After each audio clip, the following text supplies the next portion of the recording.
السلام علیکم ناظرین، آپ دیکھ رہے ہیں پروگرام کرنٹ افیئر اسپیشل اور میں ہوں آپ کا میزبان گوہر بٹ۔ اس وقت پوری دنیا کی نظریں سوئٹزرلینڈ میں ہیں جہاں پر ایران اور امریکہ کے درمیان مذاکرات ہو رہے ہیں۔ ان مذاکرات کی ثالثی کر رہا ہے پاکستان۔ پاکستان کے field marshal general Asif Munir اور پاکستان کے پرائم منسٹر جناب شہباز شریف وہاں پر موجود ہیں، جبکہ امریکہ اور ایران کی جانب سے بہت بڑا ڈیلیگیشن جو ہے وہاں پر موجود ہے اور مذاکرات ہو رہے ہیں۔ مذاکرات میں اب تک کیا کامیابی ہوئی، بات کہاں تک پہنچی اور آگے کہاں تک جا سکتی ہے، ان ایشوز پر بات کرنے کے لیے ہمارے ساتھ اسٹوڈیوز میں موجود ہیں جناب نوشاد علی صاحب، جناب نور اللہ صاحب اور جناب ذوالفقار علی مہتو صاحب، تینوں سینئر صحافی اور تجزیہ نگار ہیں۔ نوشاد صاحب، اس وقت پوری دنیا کی نظریں ہیں سوئٹزرلینڈ پر، اور یہ نظریں اس لیے ہیں کہ پاکستان نے وہ کر دکھایا ہے جو کوئی اور نہیں کر سکا، یعنی دو ایسے ملکوں کے درمیان ایک ایسا جو مفاہمتی یادداشت جو ہے وہ اس پہ سائن کرنے میں پاکستان کامیاب ہو گیا اور امن قائم کرنے میں کامیاب ہو گیا، جو دو ممالک آپس میں جانی دشمن تھے، سچی مچی جانی دشمن تھے، اور اب دونوں جو ہیں سوئٹزرلینڈ میں پاکستان کی ثالثی میں مذاکرات کر رہے ہیں۔ کیسا فیل ہوتا ہے؟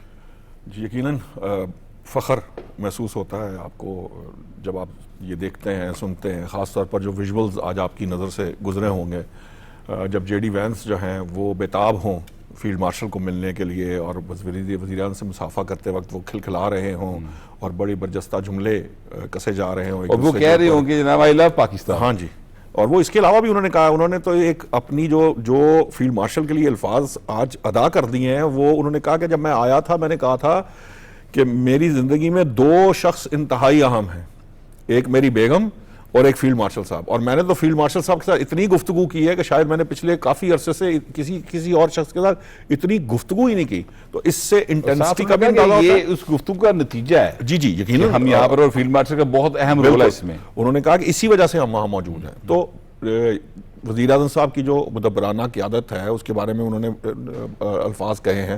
پھر آپ نے دیکھا کہ ایرانی ڈیلیگیشن جس وقت مل رہا تھا اس وقت بھی آپ دیکھ رہے تھے کہ وہ جو باڈی لینگویج تھی وہ بڑی کانفیڈنٹ تھی، وہ پاکستان کو پریز کرنے کے مترادف آپ ان کو دیکھیں نا، جس طرح سے ملاقات ہو رہی ہے، جس طرح سے ایک دوسرے کے ساتھ جو گڈ ورڈز ایکسچینج ہو رہے ہوتے ہیں، بات چیت ہو رہی ہوتی ہے، وہ واضح کر رہی تھی۔ اور پاکستان کا جو وقار ہے ایز مڈل پار، اور خاص طور پر جو عالمی امن کا علمبردار بن کر جو پاکستان ابھرا ہے، اسے اب اس کی ستائش پوری دنیا میں ہو رہی ہے۔ اور میں آپ کو بتاؤں، بات مفاہمتی یادداشت سے اب آگے چلے گی، وہ تو سائن کرنے کی بات تھی نا، اب تو مذاکرات شروع ہو گئے۔ پہلا دور ہے تقریباً 80 منٹ کا ہے، بڑا ایکسٹینسو دور ہے۔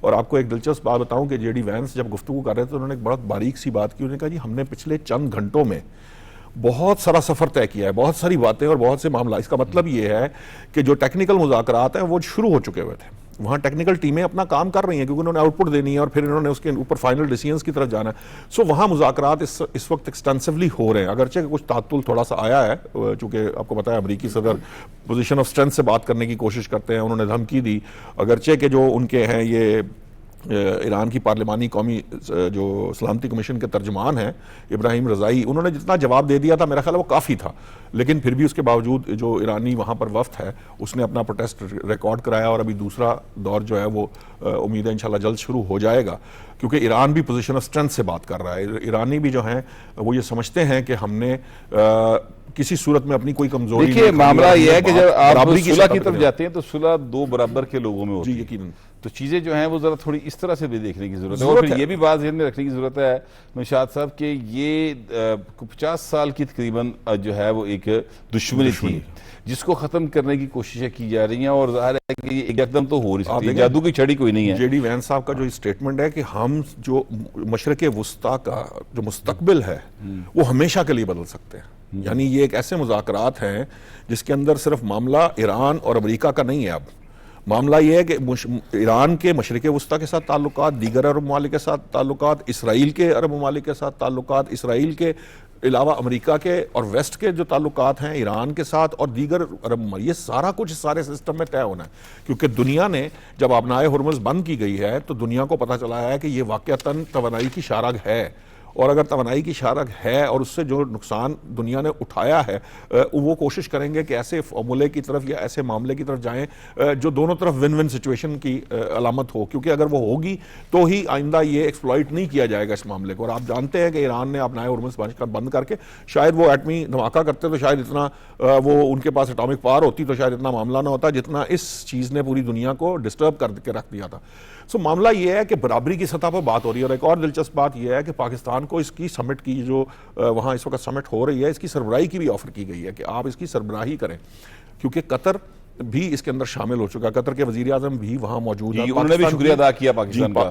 وہ پاکستان کی سپورٹ کے لیے ہی وہاں موجود ہیں, کیونکہ کچھ چیزیں بہرحال کچھ معاملات عرب ممالک کے جو انٹرسٹ ہیں وہ اس کے ڈیسیژنز بھی وہاں موجود ہیں. اسی طرح سعودی عرب جب پورے خطے کی بات ہوگی تو عرب ممالک اس لیے عرب ممالک کی طرف سے بھی, اور ایک سعودی عرب کے بھی کچھ ڈیلیگیشن وہاں پہ موجود ہے جس کے ذریعے یہ بات کی جا رہی ہے تاکہ یہ ونس فار ایور اس جو بھی جتنا ممکن ہو سکے ونس فار ایور اس معاملے کو سیٹل کیا جائے, تاکہ آئندہ کچھ عرصے بعد دوبارہ سے یہ مسائل سر نہ اٹھائیں جو اب اس وقت جن معاملات سے ہم گزر رہے ہیں. جہاں تک پاکستان کے کردار کی بات ہے اس میں 2-3 چیزیں بہت اہم ہے وہ اس کے اوپر ایک دفعہ ہمیں گو تھرو کرنا چاہیے. دیکھیے, پہلا جو پاکستان کی سکسیس تھی وہ یہ تھی کہ اس وقت جب پوری دنیا میں کوئی بھی اس جنگ میں کودنے کو تیار نہیں تھا, اس وقت پاکستان نے یہ ذمہ داری اٹھائی.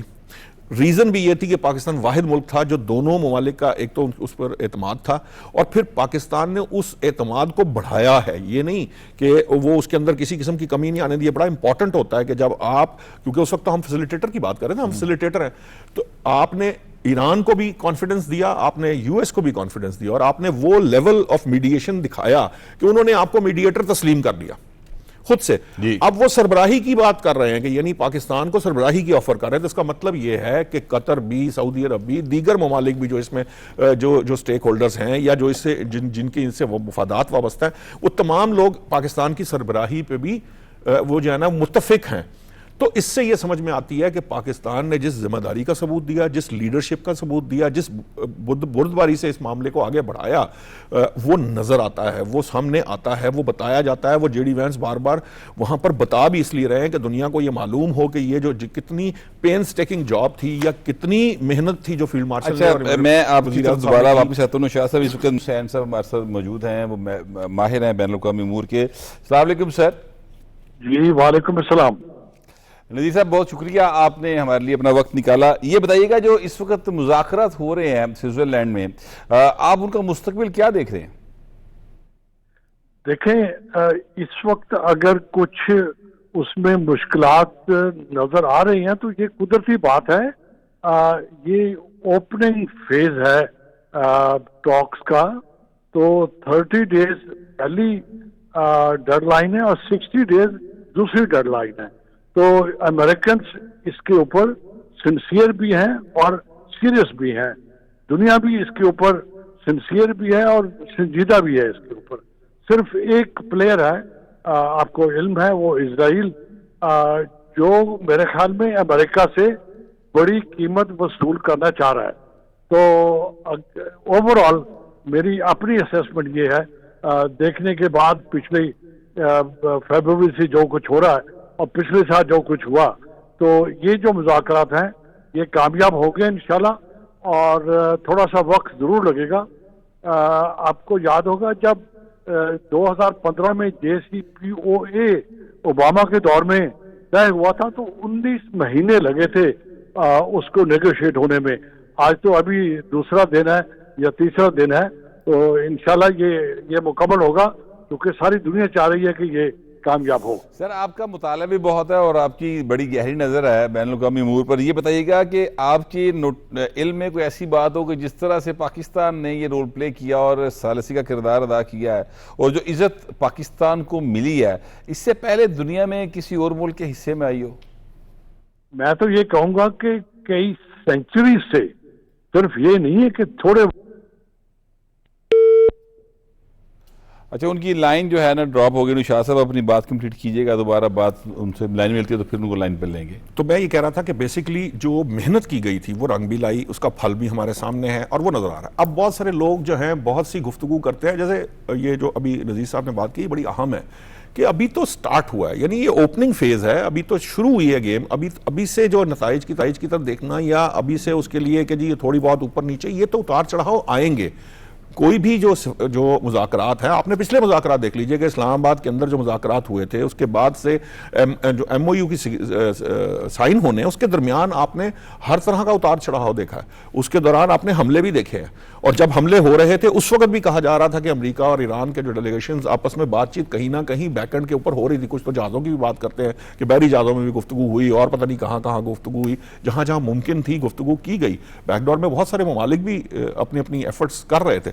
سو ایشو یہ ہے کہ یہ بہت انیشیل سٹیج کے اوپر ابھی یہ گفتگو ہے، لیکن اس کا جو ایک بہت بڑا پہلو ہے، یہ جو ابھی بات کہی کہ 30 ڈیز ارلی اس کی بات کر رہے ہیں، مجھے ایسا لگتا ہے کہ یہ جلدی کنکلوڈ ہو جائیں گے. اس کی ریزن یہ ہے کہ جو جنگ سے پہلے کے معاملات ہیں، جو ایٹم یا ایٹمی پروگرام سے متعلق ہیں، وہ معاملات بہت حد تک طے ہو چکے تھے. ہمیں یاد ہونا چاہیے کہ جب پہلے یہ اس حملے سے پہلے جو مذاکرات تھے وہ بالکل کامیابی کے دہانے پر تھے، جب یہ حملہ اسرائیل نے سازش کے ذریعے امریکہ کو انوالو کر کے کروا لیا تھا. تو وہ معاملہ جو ہے وہ وہیں سے شروع ہوگا اور جلد کنکلوڈ ہو جائے گا. اصل معاملہ ہے جنگ کے بعد کے جو معاملات ہیں، جس کے اندر ابنائے حرمت سے لے کر جو نقصانات ہیں اور نقصانات کے ساتھ کمپنسیشن ہے، اور کمپنسیشن کے ساتھ جو پابندیاں سینکشن سے متعلق ہے، یہ اس کا ایریا ہے. یہاں پر آپ کی جتنی نیگوسیشنز ہونی ہے اور دونوں ممالک نے اسی معاملے کے اوپر زور دینا ہے. امریکہ کی یہ کوشش ہوگی کہ وہ صرف وہ چیزیں دے گا اور فیز وائز دے گا جو پروگرس ریلیٹڈ ایک طرح کی ہوں گی، جو وہ کہہ بھی رہے ہیں. جے ڈی وینس نے بھی کہا ہے کہ یہ کوئی ایسے ہی کوئی اوپن چیز نہیں ہے کہ آپ کو سب کچھ فوری طور پہ پلیٹ میں رکھ کے دے دیا جائے گا. آپ اپنی جو کمٹمنٹس کریں گے، ان کی کمٹمنٹس کی جو ان کا جسے کہہ لیجیے اس پہ جو عمل درآمد کی جو سکسیس ریشو کہہ لیجیے یا عمل درآمد کا لیول ہوگا، اس کے اکارڈنگلی آپ کو آگے بڑھے.